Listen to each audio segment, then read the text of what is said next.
Het kerkje van Wetsens is in handen van de stichting Oude Frieske Tjerken. Het is alweer de 46e onwinst van de stichting, die het zorgt voor het behoud van de kerken in Friesland. En toch is deze onwinst weer uniek, want een particulier had ervoor zorgen dat er geld kwam voor het onderhoud van de kerken. Vorig jaar in april zagen we dat het kerken te keer stier. En dan waren wij benaderd tot de familie van Riemsdijk. En die vregen van, als wij die kerken keepje, willen jij hem dan hebben? En ze zeiden, ja, maar dat is nog net voldoende, want we moeten nog een onderhoudsfonds erbij hebben. Nou, toen ben we in contact treden met kerkrenmeesters. Wij zeiden, dat is een unieke situatie die zich voordoet. Als je maar naar de kerk jouwen, dan verschaft de familie van Riemsdijk het instandhoudingsfonds. Het kerkje van Wetsens dat het van de eerste helft van de 12e eeuw. Heel oud dus. Het had heel wat stwarmen oerlibben in letterlijke en figuurlijke zin. Maar het die geen dienst meer als gebedshuis en onderhoud is te duur. De protestantse gemeente woedde er al. Een particuliere keper wie er al, maar uiteindelijk zwaar toch kiezen voor de stichting Oude Frieske Tjerken. Al hier dat wel wat voeten in de ierde, want de stichting wil het pan om niet hebben en eindelijk nog heel ta. Zij ben ook van oordeel dat dit de beste oplossing is voor het kerken.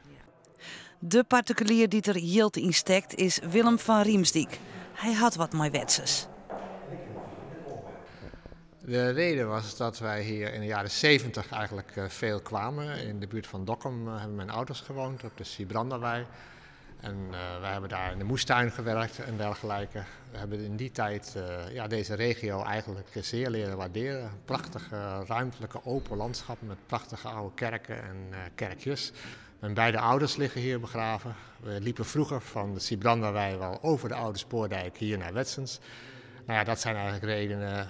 Toen we zagen dat het te koop kwam, dachten we dat is eigenlijk geen goed idee. Dat hoort bij de stichting, deze prachtige oude middeleeuwse kerk. En dat was de reden dat we contact met ze opgenomen hebben. En we zijn heel blij dat dat geslaagd is. Je stekken ergens geld in, deed je eigenlijk niks voor waarom krijgen? Nou, we krijgen er weer om dat de kerk een goede toekomst tegemoet gaat en behouden blijft. En dat vinden wij heel belangrijk.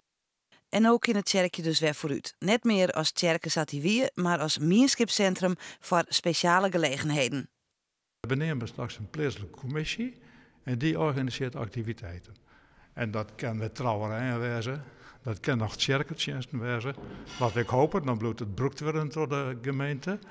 En dat kan ik tentoonstellingen wezen, lezingen, zanguitvoeringen, repetitieruimte voor, neem het maar op. Ja. Prachtig vanzelfs, maar het bleef toch een afskiën. Benammen voor Tjerk Boersma, al 41 jaar koster. Toch wel een dreig moment. Maar blijdschap dat de kerk op deze wijze behouden bleef, is er ik. Beide kanten wat, hè? Ja. Wat heerst het bij jou? Nou, Alex, de blijdschap wel een beetje. Want je de particulier dan het net klaar kwam, ja. Wat betekent dat kerkje voor jou? Nou, dat was wel een hele prudde, ja. Ja, want je wint er altijd, hè. Je moest gewoon werken.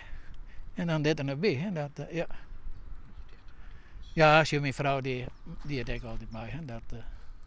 Ja.